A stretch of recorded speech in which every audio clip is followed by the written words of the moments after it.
Julia was nestled among the volumes in the rare book section when Drew's voice pierced the hush, teasing her about wasting her life hidden away with books.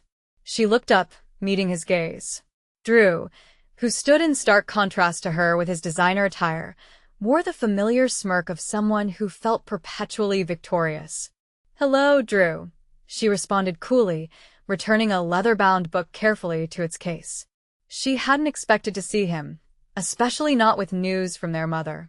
"She's concerned you might embarrass us at the anniversary party tonight," he said, scanning the library with a hint of disdain. Though a librarian in the family is already hard for Dad to justify. Julia Morgan, at 34, was the head librarian at the city's central library. Her affluent family viewed this position with disapproval, though they were unaware it was only part of her life story. "I'll be there," she assured him, standing straight despite his taller stature. "And I'll dress appropriately." "See that you do," he replied, adjusting his Rolex before sharing his own news. "I've bought my third company. Morgan Industries is now a conglomerate," he announced, expecting their father's pride. Julia maintained a neutral expression, hoping he hadn't noticed her tense hands. "That's great," she acknowledged. "Congratulations. There's still time for you to join the real world," he offered, suggesting she manage a corporate library. "It'd be more useful than this," he said, disdainfully referring to her knowledge. Julia's thoughts drifted to her encrypted laptop and the clandestine meetings she attended under an alias. "I'm happy where I am," she told him, while he turned to leave. 7 o'clock sharp. "And Julia," he added with a pause, "leave the books at home this time." Once he departed, Julia waited briefly before heading to her office. Modest yet efficient, it was lined with books and home to a desk past its prime. Most would see nothing unusual there, oblivious to the advanced security system or the power hidden in her custom-built computer rivaling corporate servers.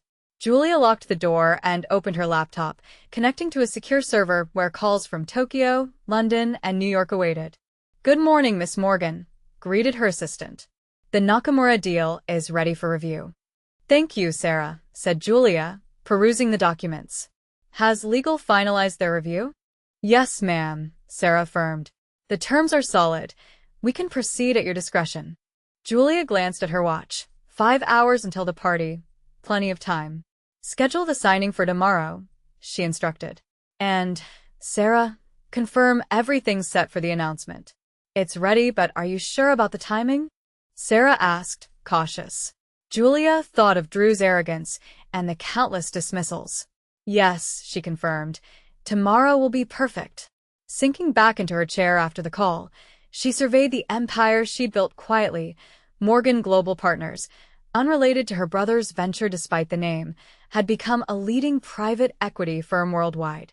Operating in secrecy, they used shell companies and discreet investments to obscure their magnitude.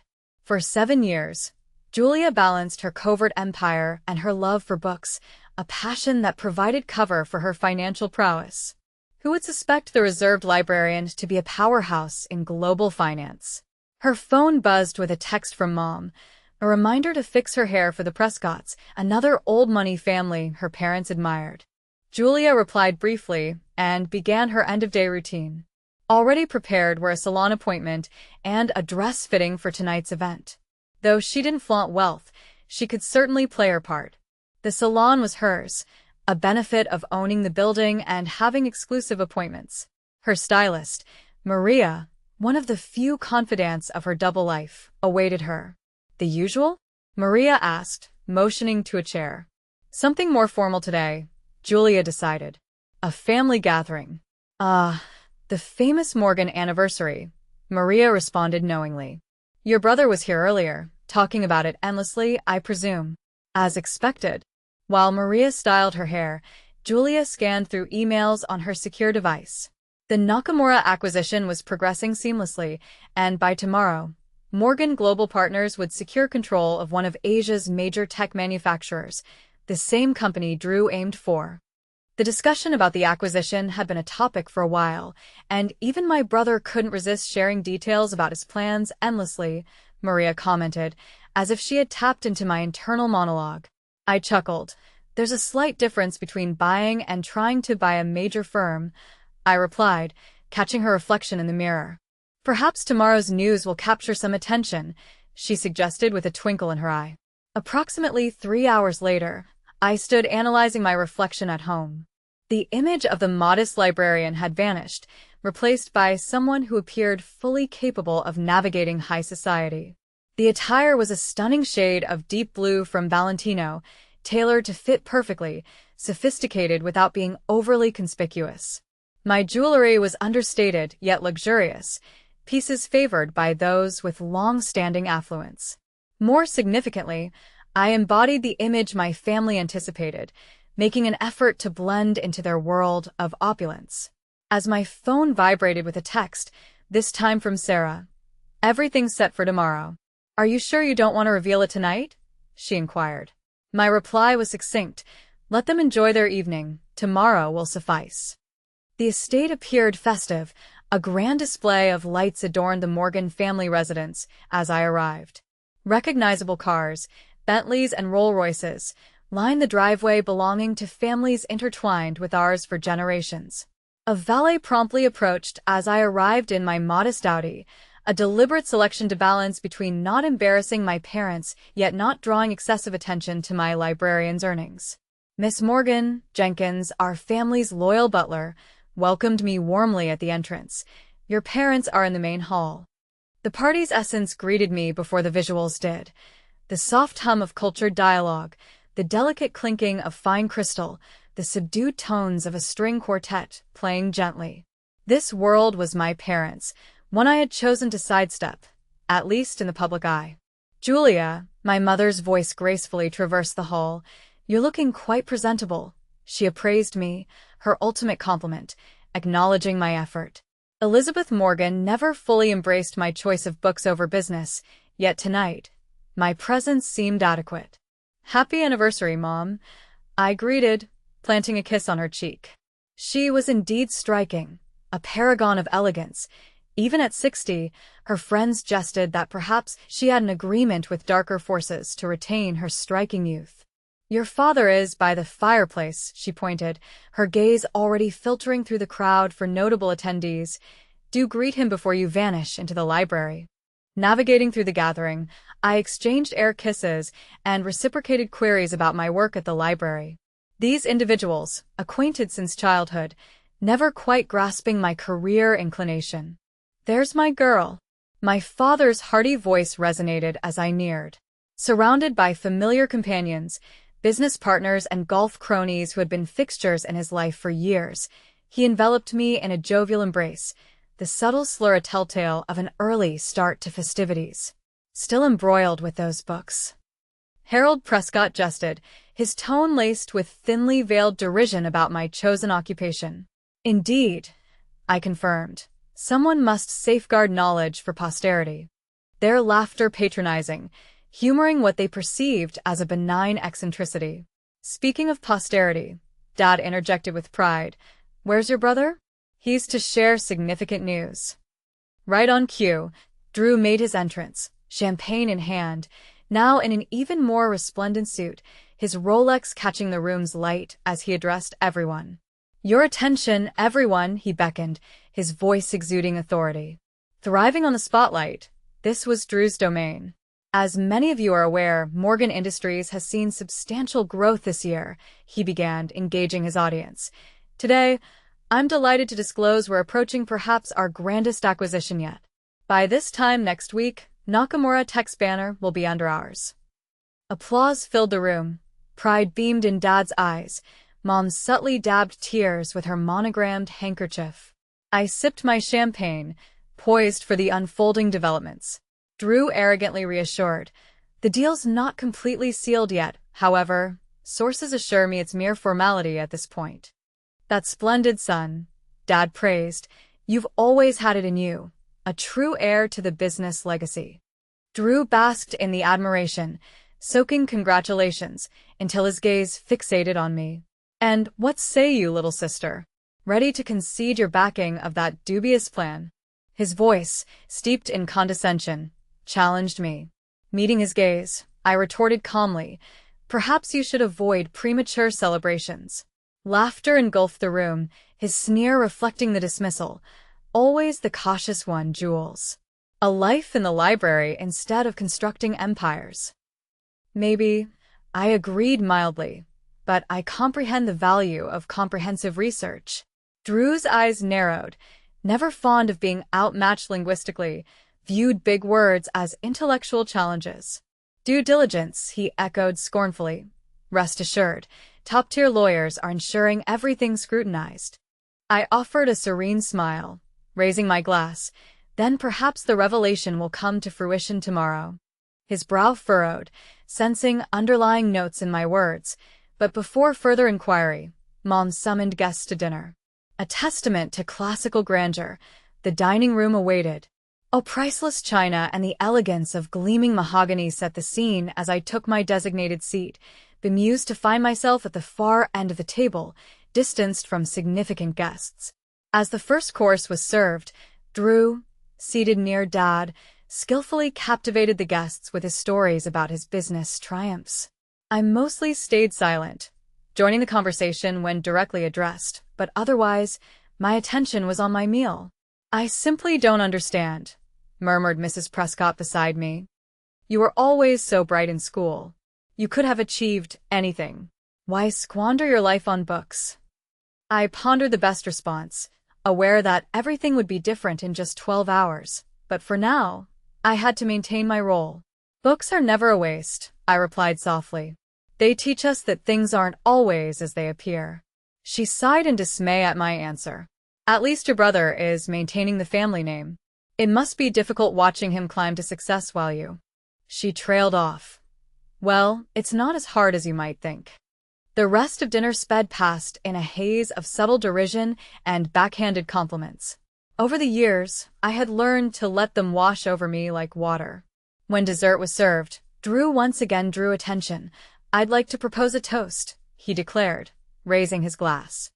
To Mom and Dad, who taught me everything about success, and then, glancing at me, and to my sister, who shows that not everyone is meant for the family business. Polite laughter filled the room. I raised my glass along with the others, secretly contemplating the documents awaiting signature and the press release scheduled for the morning. Drew cornered me by the dessert table as the event continued. Enjoying the party? He inquired. It's lovely, I replied, hinting at our parents' pride. They are, he replied smugly, but it would have been nicer if both their children achieved something. As I selected a chocolate truffle, I countered, You know, Drew, success isn't always about being loud. He scoffed. Tell that to my bank account. How much does a librarian make these days, anyway? Enough for those shoes? I glanced at my Louboutins, another part of my carefully chosen facade. I'm good with money, I said, as he swallowed his champagne and declared his intention to mingle. Big day tomorrow. The Nakamura deal won't close itself, he commented as he drifted away, sending me a quick, pointed smile. I texted Sarah swiftly to confirm everything for the morning. She immediately replied, All set, press release at 9 a.m. sharp. Do you want final numbers? No need, I replied. I'll see them in the headlines with everyone else. As the party wound down around midnight, I made my round of farewells, enduring one last wave of subtly insulting remarks about my career. You really should consider Drew's offer, Mom suggested as I kissed her cheek. A corporate library would be more appropriate. I'll think about it, I promised, without sincerity. On the drive home, I reflected on how different tomorrow would be. For 7 years, I had fostered my secret empire while my family underestimated me as the underachieving daughter who favored books over business. They were about to discover just how mistaken they had been. The next morning, I arrived at the library at 8 a.m. sharp, just like every day for the past 7 years. The sound of my practical shoes echoed through the marble halls as I headed to my office, exchanging nods with the regular early birds, none of whom questioned the head librarian's strict schedule. Sarah awaited me, tablet in hand. Within the library, she was the perfect assistant librarian. Outside, she was the COO of Morgan Global Partners, one of the shrewdest minds I've encountered. Everything's ready, she whispered as we enter my office. The lawyers are assembling in Tokyo. Press release in 45 minutes. I set my bag down, turning on my secure laptop. Any word from Drew's team? They're still planning to finalize the Nakamura deal this morning. Your brother's lawyers are setting up now, she reported. I grinned, imagining Drew's shock. At exactly 8:55, my private line rang. Ms. Morgan, a translator for Mr. Nakamura said, "Everyone is ready." Excellent. Let's proceed, I confirmed. A flurry of signatures and confirmations followed, and by 9 a.m., Morgan Global Partners owned Nakamura Tech, including its subsidiaries and advanced technology division. Press release is out, Sarah announced. I opened multiple news sites, watching the story spread. Breaking: mystery buyer acquires Nakamura Tech. One headline read, alongside, Global Finance Titan Morgan Global Partners reveals founder's identity, and Wall Street shock. Library science expert emerges as business mogul. My phone buzzed incessantly. Drew called first. What is this? Some twisted joke, he demanded. Good morning, brother. I calmly replied. You've seen the news? Impossible. Morgan Global Partners, you're not the founder and CEO. Actually, I am. I corrected him. Have been for long enough. Right, there was only silence. The sound of papers being shuffled broke it momentarily. After some time, your confusion was understandable. After all, I'm just a librarian, aren't I? But I had a deal. I innocently asked, was the paperwork ready? You might want to check the fine print. Nakamura Tech has been on our radar for months. We were just biding our time for the perfect opportunity to finalize things. His voice trembled as he asked, who's we? My team, my company, my empire. I paused, letting the weight of each word sink in. You know, the one I established while you were busy mocking my career choices. The line abruptly cut off. I looked at Sarah, who was trying not to laugh. How long until my parents call? She checked her watch. I'll give it 3, 2. Exactly on cue, my mother's number appeared on my screen. Julia Elizabeth Morgan. Her voice, shrill enough to crack glass, demanded, What have you done? Good morning, Mom. I replied, I'm a bit busy at the moment. Could we perhaps discuss this over dinner? Dinner? Do you understand what's happening? Your father's phone is ringing nonstop. The Prescotts and everyone else are calling. Everyone wants to know how our librarian daughter secretly built a multi-billion-dollar company. I heard Dad in the background, trying to field calls of his own. Tell her to get over here right now, he yelled. I have meetings all day, which was true. I said the acquisition of Nakamura Tech was just the beginning. But I'd be happy to host everyone for dinner at my place tonight at 7 o'clock. Your place? Mom's voice was filled with suspicion. You mean that little apartment near the library? No, I corrected. I mean my penthouse on Highland Avenue. I'll text you the address. Long pause. Highland Avenue? But that's the most expensive building in the city. Is it? I hadn't noticed. See you at 7, Mom. Ending the call, I breathed deeply. 7 years of secrets were finally being unveiled. 7 years of meticulous planning, maintaining my cover while building something astonishing. Ready for phase 2? Sarah asked. I nodded. Send out the second press release. This one was even more significant than the first. Morgan Global Partners announces a merger with East Asian tech giants, a deal valued at $50 billion. The merger had been meticulously planned for months, but we executed it perfectly following the Nakamura acquisition. By the time my family arrived for dinner, the business world would be awash with news of 2 of the decade's most colossal deals, orchestrated by the quiet librarian they had long dismissed. The rest of the day was a well-orchestrated series of meetings, interviews, and strategic plans. I gave a single interview to the Wall Street Journal, explaining how my background in library science had equipped me perfectly for building a global empire. Information is power, I told the reporter, and who better to comprehend the value of information than a librarian? At 6:30, I left the library and headed to my real office, the top floor of the Highland Avenue building that had been my home for the past 5 years. The penthouse occupied the entire floor, though I'd kept a small apartment near the library for appearances. My private elevator opened directly into a foyer where my actual home office put Drew's corporate headquarters to shame. Floor-to-ceiling windows provided a panoramic ocean view, while state-of-the-art technology enabled me to manage my empire from every angle of the room. Sarah had arranged for dinner to be catered by the city's most exclusive restaurant, another quiet Morgan Global Partners acquisition. The dining room table was set with understated elegance, only truly appreciated by old money. Precisely at 7 o'clock, the elevator ushered my family's arrival. Drew walked in first, his earlier swagger replaced by barely contained anger. Mom and Dad followed, both looking bewildered. Even Jenkins, who insisted on accompanying them, seemed unsure how to process the transformation of the family's underdog into one of the city's wealthiest residents. "Welcome to my home," I said, gesturing to the breathtaking view. "Drink." "How long?" Drew demanded. "How long have you been deceiving us?" "Deceiving?" I moved to the bar, pouring myself a scotch. "I've never deceived anyone. I am a librarian. I do love books. I just happen to run a global financial empire as well." But why?" Mom sank onto one of my Italian leather sofas. "Why the secrecy? Why let us believe you were failing? That I had squandered my potential?"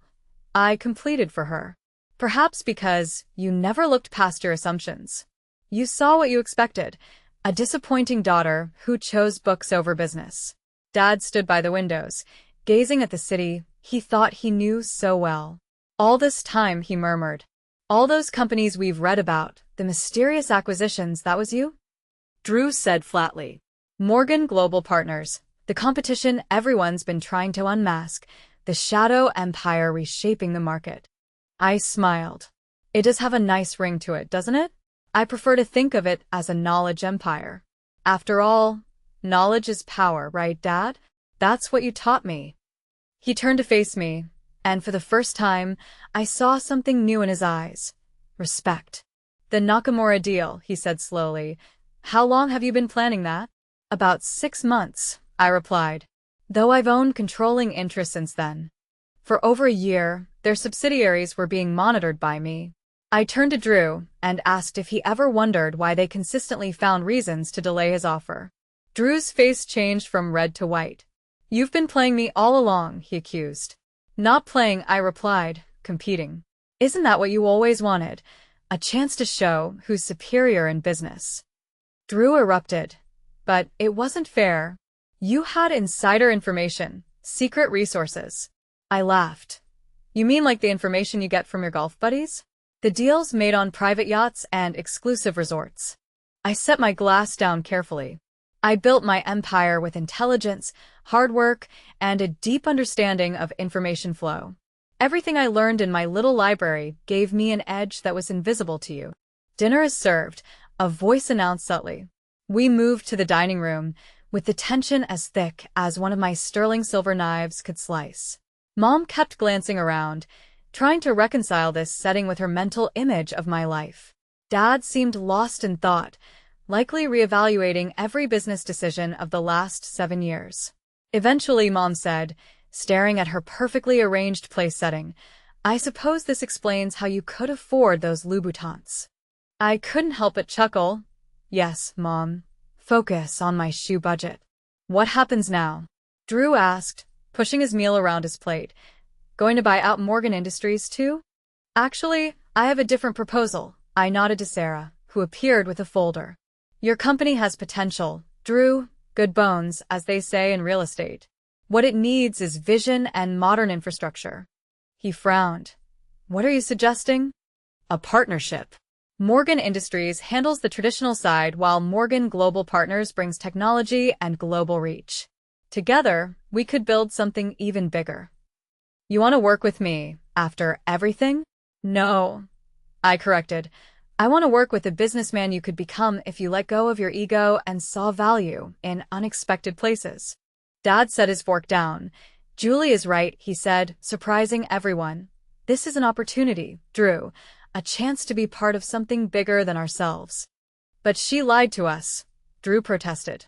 "Made us look like fools." "No," Dad shook his head. "We made ourselves look like fools. We were so convinced we knew what success looked like, we couldn't see it taking a different form. Your sister saw what we missed. She built something we couldn't even imagine. Mom dabbed her eyes with her napkin. All those times we pitied you, she said softly, worried about your future. I know, I said more gently, but perhaps it's time to stop worrying about appearances and start focusing on substance. Isn't that what real business is about? The rest of dinner was a careful dance of revelations and reconciliations.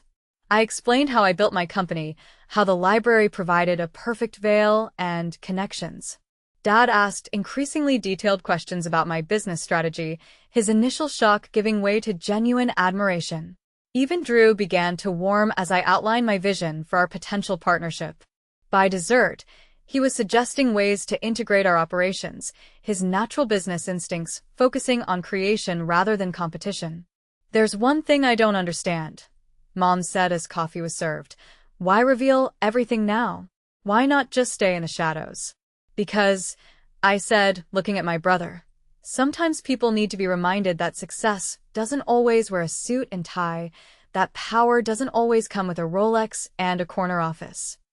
And sometimes, Drew added quietly, people need to be reminded not to judge a book by its cover. Exactly.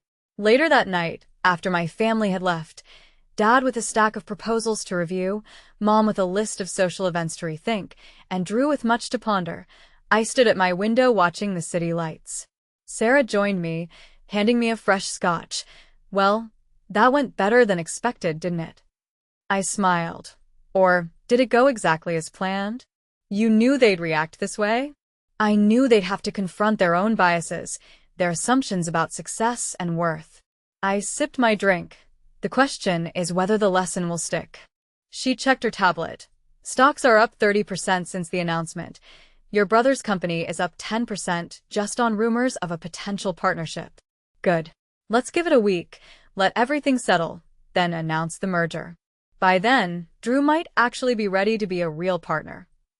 And your parents? I thought about Mom's tearful apology, Dad's proud smile as he finally saw me, really saw me for the first time. They're learning. Sometimes the hardest part of success is accepting that it doesn't always look the way you expect. The next morning, I arrived at the library at my usual time. The same regulars were in their usual spots, nodding hello to their favorite librarian. None of them treated me any differently, even though my face was splashed across every business publication in the country. And that, perhaps, was the greatest victory of all.